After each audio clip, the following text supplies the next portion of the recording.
Era uma vez, no tempo em que não tinha tempo, quando os animais ainda falavam, na época em que o sol ainda tinha fases como a lua. Era uma vez. Era uma vez o povo, ou os povos do mundo todo, que em seus cotidianos mais remotos trocavam experiências, vivenciavam novas e antigas emoções, contavam histórias entre si, confraternizavam, sorriam, choravam e, sobretudo, registravam valores. Assim, atos, gestos, sentimentos e tradições foram sendo conservados ao longo dos tempos. Era uma vez o verbo errante que andava solto pelo deserto, pelas cavernas, pelos mercados antigos, nas encruzilhadas de viajantes e bandidos, aventureiros e comerciantes. Era o verbo, mas o verbo dito, o verbo falado, contado e compartilhado por todos, e por meio dele transmitiam-se e registravam-se as aventuras do ser humano.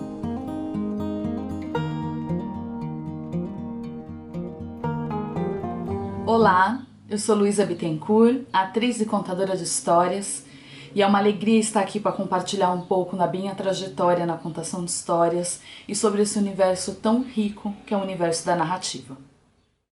De onde vêm as histórias? Como funcionam? O que dizem sobre nós mesmos? O que significam? Por que precisamos delas? Como podemos usá-las para melhorar o mundo? Uma boa história faz a gente achar que viveu uma experiência completa e satisfatória. Pode-se rir ou chorar com uma história, ou fazer as duas coisas. Terminamos uma história com a sensação de que aprendemos algo sobre nós mesmos. Pode ser que tenhamos adquirido uma nova compreensão das coisas, um modelo de um personagem ou de atitude. Christopher Vogler. A arte de contar histórias é remota. Desde que o mundo é mundo e de que a humanidade existe, nós encontramos maneiras de contar histórias. É através das histórias que ensinamentos, tradições, costumes foram passados e registrados através dos tempos. Uma vez eu li que os contos de fadas não são nem antigos e nem modernos, eles são eternos. E a isso eu acrescento que, além de eternos, eles são universais. Isso porque toda a narrativa de um conto tradicional, dos mitos, contos de fadas, os contos populares, eles são construídos através de símbolos. Tudo que existe em uma narrativa é simbólico. Os contos de fadas, os contos tradicionais, eles são repletos de significados, de sentidos. Eles são capazes de despertar coisas dentro de quem ouve e também de quem conta essa história. Os contos tradicionais são verdadeiras fontes de sabedoria. E um contador de histórias compreende bem isso. E ele compreende a estrutura da história, de tal forma que ele sabe exatamente quais são os pontos que ele deve passar daquela história e o que significa cada uma daquelas passagens.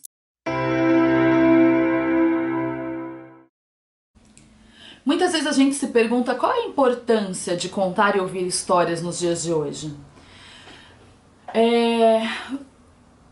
E a gente sempre para nessa reflexão falando sobre a importância do estímulo à literatura, que a contação de histórias é uma porta de entrada para esse universo dos livros, né?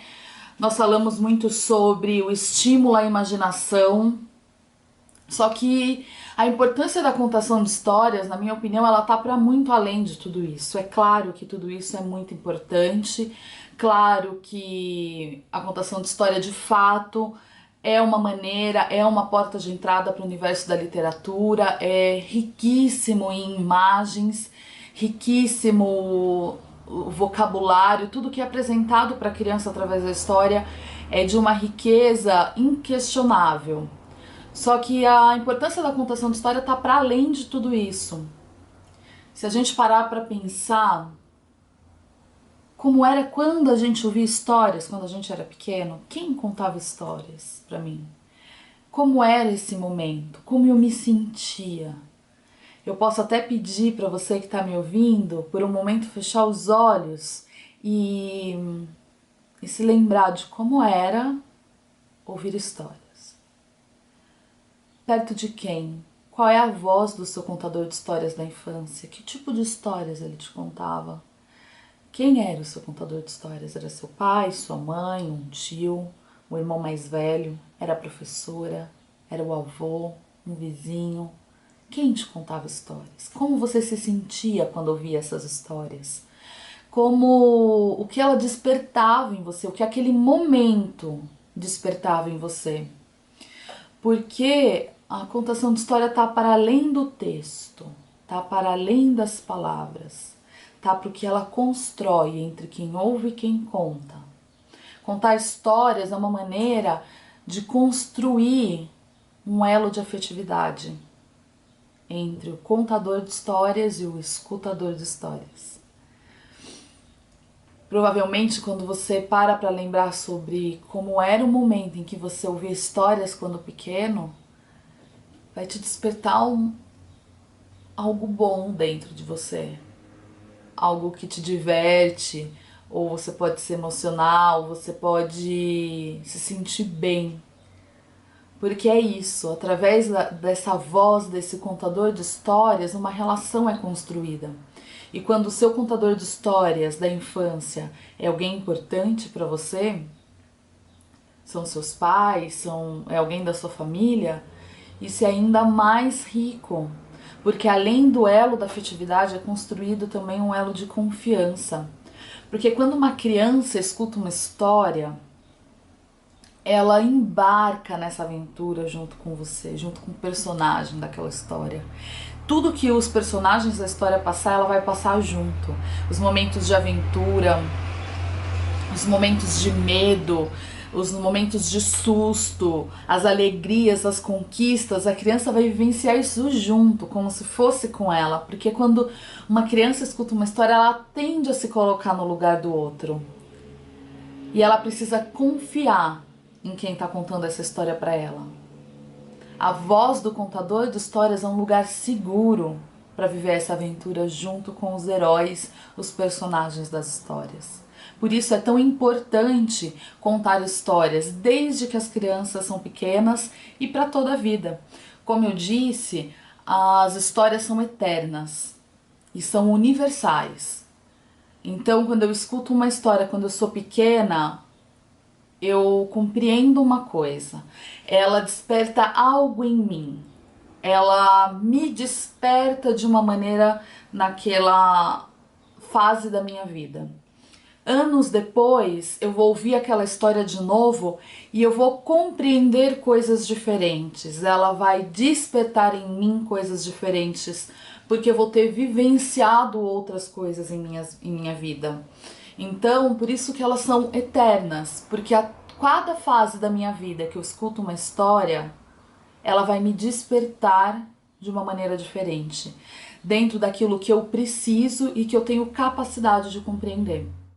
O objetivo dos contadores de histórias é promover na criança a compaixão e a humanidade, a miraculosa habilidade que faz alguém se abalar com os infortúnios do outro, se alegrar com a felicidade do outro, experimentar o destino do outro como se fosse o seu, porque a criança que escuta um conto de fadas tende a ficar do lado gentil, do corajoso e daquele que foi injustamente ofendido.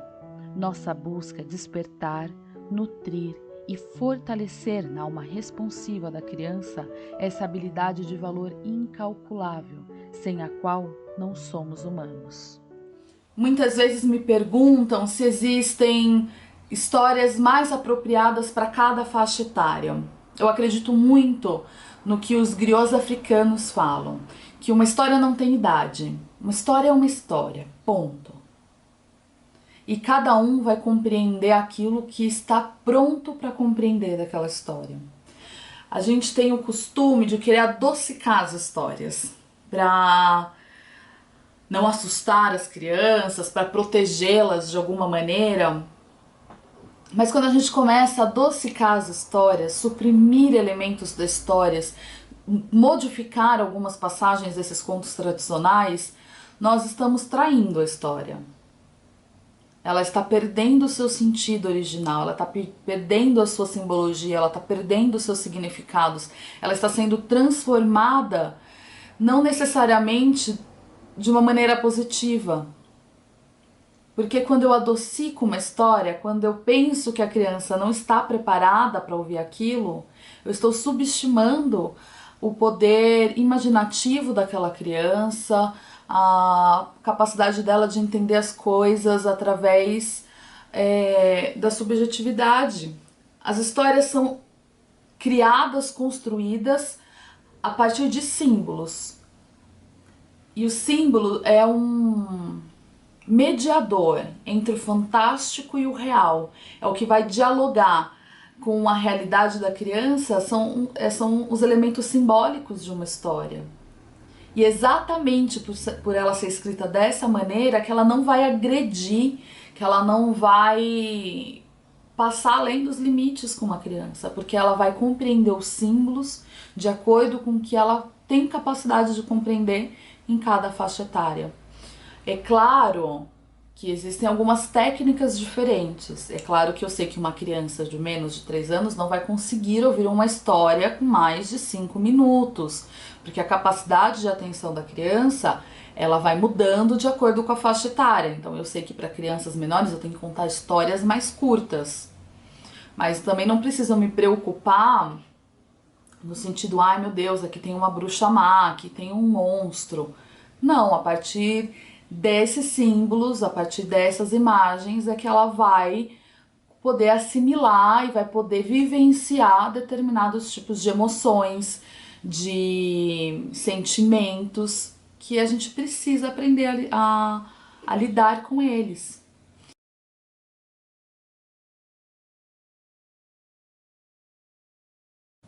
Muitas vezes nós temos o costume de dizer, porque a gente pode aprender muito com as histórias nos explicam muito sobre a vida, elas nos ensinam demais. Podemos colocar dessa forma, podemos. Mas eu acredito que uma história não é uma explicação do que é a vida, que uma história não é uma explicação de algo, que ela não vai me ensinar algo. Uma história, ela vai despertar algo em mim, ela vai iluminar algo que já existe em mim e que eu precisava colocar um foco de luz ali.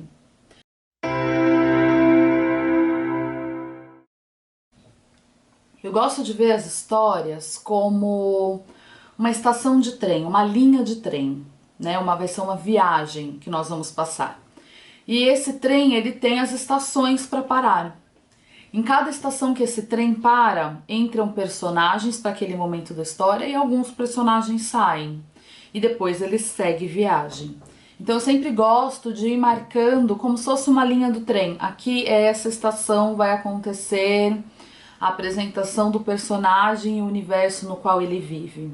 Daqui algo acontece e ele precisa sair de casa para conseguir a cura para a doença do rei.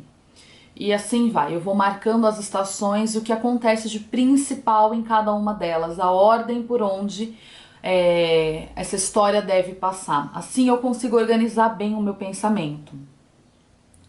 É claro que um bom contador de histórias, além de conseguir estruturar, compreender essas estações por qual a história vai passar, ele precisa compreender o que cada uma delas significa, o que cada estação da história significa.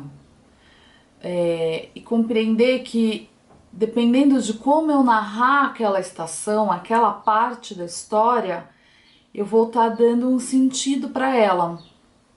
Às vezes a gente pensa, e o herói passou pela floresta. E a gente pensa que pode descrever qualquer floresta. Mas é diferente quando eu descrevo, por exemplo, era uma vez uma floresta escura, fria, úmida. Quando a gente caminha sobre ela, por ela, a gente escuta os animais fugindo para longe da gente. A gente escuta bichos à espreita. Isso é uma floresta. E eu posso narrar, era uma vez uma floresta seca, castigada pela falta da chuva. Os galhos das árvores estavam retorcidos, sem nenhuma folha. Não se escutava quase nenhum ruído, a não ser os estalos dos galhos e das folhas secas conforme a gente andava.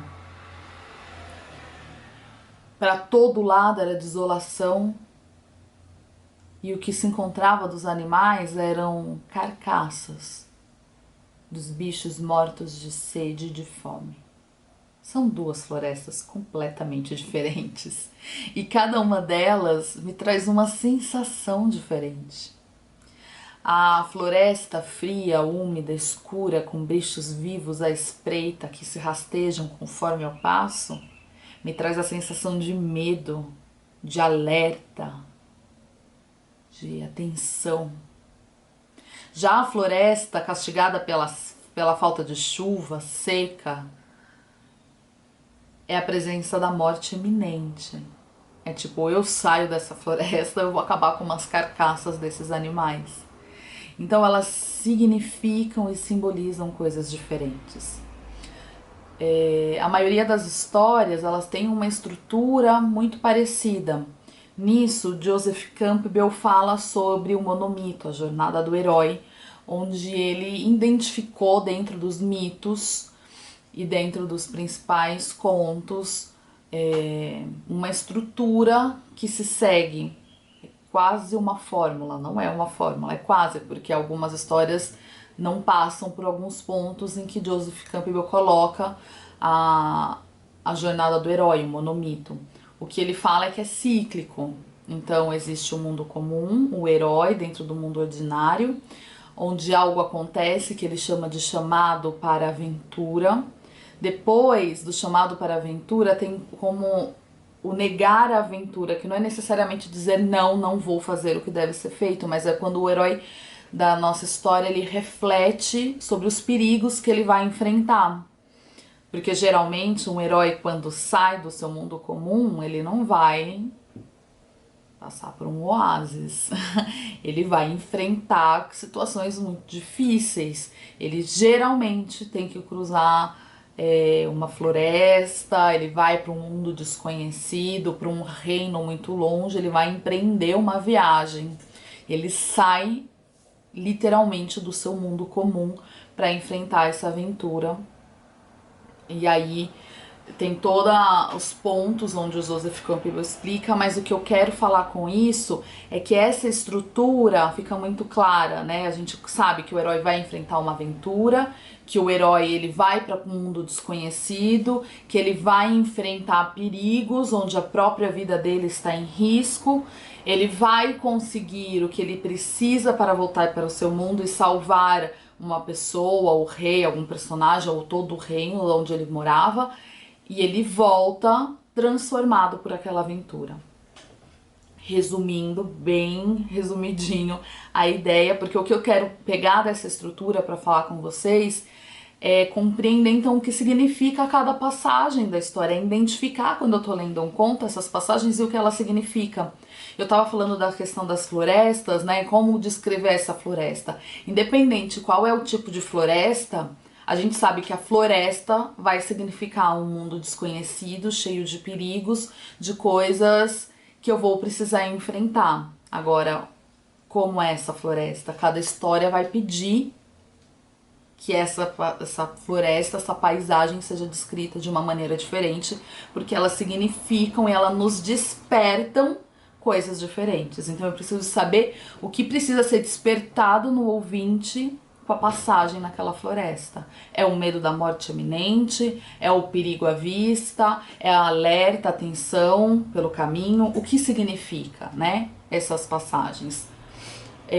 Além dos lugares por onde o personagem principal da nossa história passa, Tem também os personagens que ele encontra pelo caminho, que também são muito simbólicos. A gente sabe que são simbólicos porque são os arquétipos, que são essas figuras, né, universais, que nós sabemos o que elas significam. A gente sabe o que é a madrasta má, já vem depois, né? A madrasta má, raramente tem a madrasta boa numa história. A gente sabe o que significa o rei, a gente sabe o que significa tudo numa história. E às vezes a gente pensa, mas uma criança sabe? Ela pode não saber aqui explicar, mas ela compreende. E a gente sabe que a criança compreende quando a gente olha uma criança brincando de faz de conta. A gente vê, eu quero ser o rei, eu sou a rainha, eu sou o herói, eu sou o guerreiro. Eu sou, e ele fala quem ele é. E ele sabe, quando ele escolhe aquele personagem para ser, ele sabe o que significa. Ele compreende qual é o papel dele naquela história. O rei é o poder, né? Se a gente falar, o velho, a bruxa, a gente sabe que tem uma questão de sabedoria, uma coisa misteriosa. Então, os personagens também são muito emblemáticos e muito simbólicos dentro de uma história e também representam coisas diferentes. Geralmente, os velhos vão representar aí a sabedoria, esse universo mais místico. O rei, rainha, vai simbolizar aí o poder. Nós temos geralmente o herói, a gente sabe que é quem vai salvar tudo, né, na nossa história. E o mais interessante de falar do herói ou da heroína é perceber o que ele significa. Eu acho que quando eu penso na jornada do herói, é pensar principalmente sobre o que é esse herói, o que ele está disposto, do que ele abre mão para empreender essa aventura. Uma amiga minha, a minha grande mestra em contação de histórias, que também é uma amiga minha, Diana Beatriz, me disse algo que, nossa, pra mim mudou tudo. O herói é aquela pessoa que está disposta a abrir mão da própria vida para cumprir o seu destino.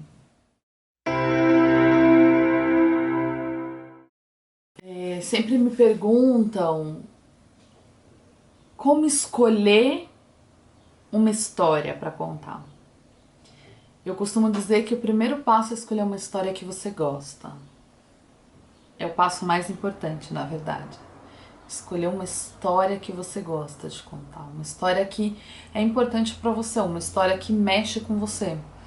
Da mesma forma que a criança que pede 1000 vezes para ouvir a mesma história, eu tenho certeza que um contador de história sempre tem aquela história que pede 1000 vezes para contá-la. Eu tenho a minha. Eu tenho uma história que eu conto 1000 vezes. E cada vez que eu conto, eu tenho a impressão que eu aprendo mais do que quem escuta. Ela diz muito pra mim.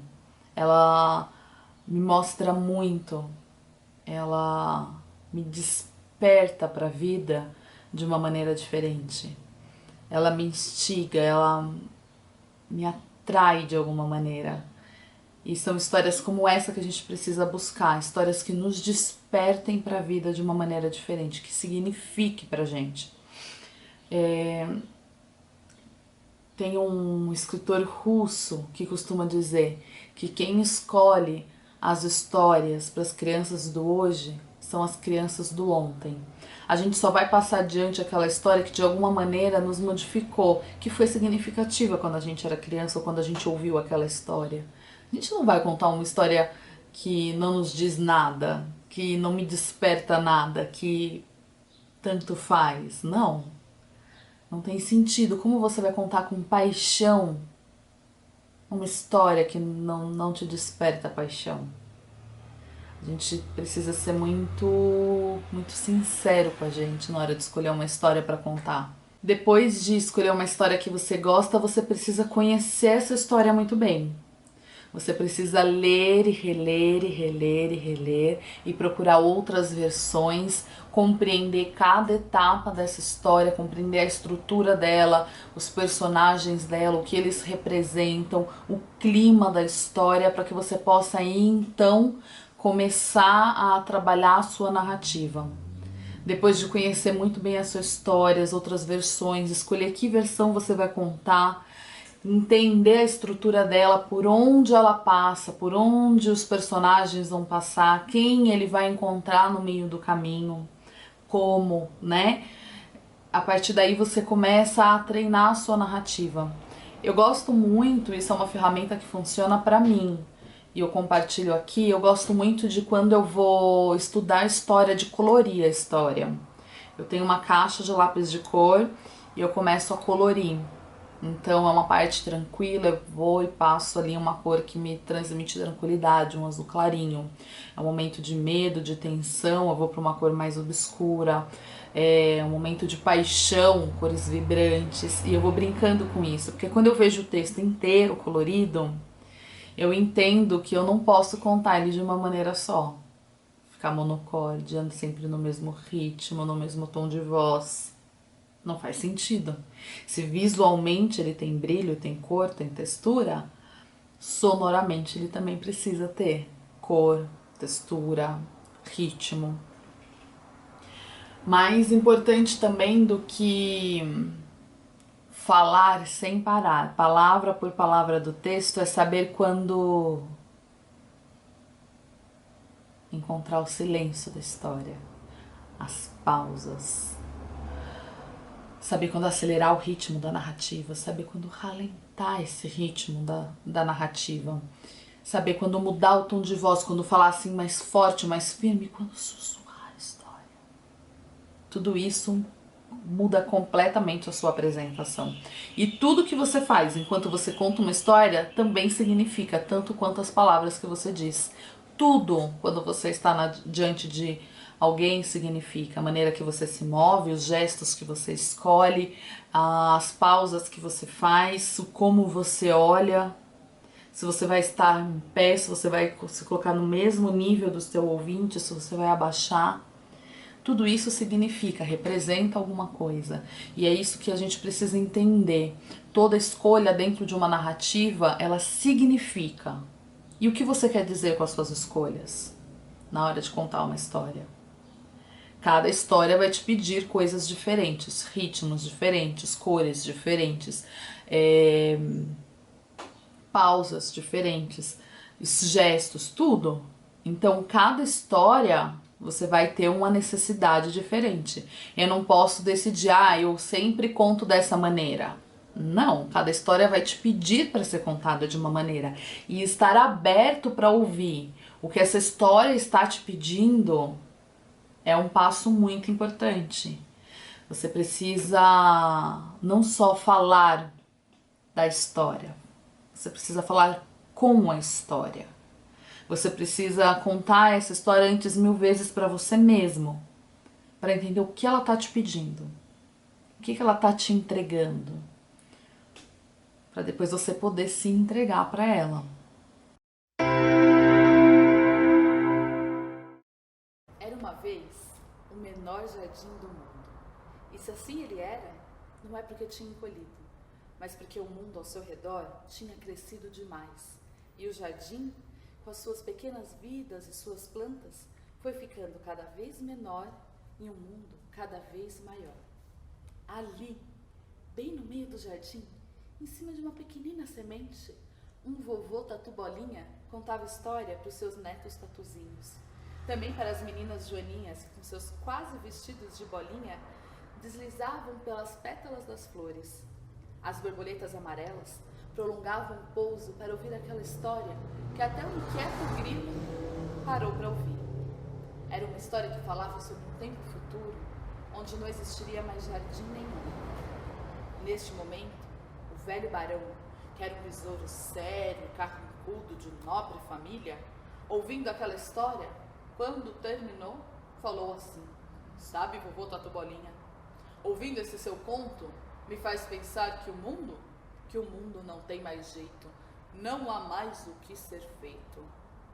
O vovô Tatu Bolinha nada disse, só chamou a atenção do velho barão para um homem que se aproximava junto com uma menininha. Era avô e neta. Caminhavam por ali e desviaram um caminho para não pisar numa trilha de formigas. Depois se sentaram em um banco e começaram a conversar. E o avô começou a contar uma história para aquela netinha. Os bichinhos de dentro do pequeno jardim olhavam atentos agora este novo avô que começava uma nova história que começava assim: era uma vez o menor jardim do mundo. Vovô Tatu Bolinha e o velho barão se olharam, sorriram em silêncio. E o Tatu disse: sabe, velho barão, eu digo que no mundo, enquanto houverem avós, pais, mães, qualquer pessoa que tire um pouquinho do seu tempo para contar história para as crianças, eu digo que sim, que o mundo tem jeito sim.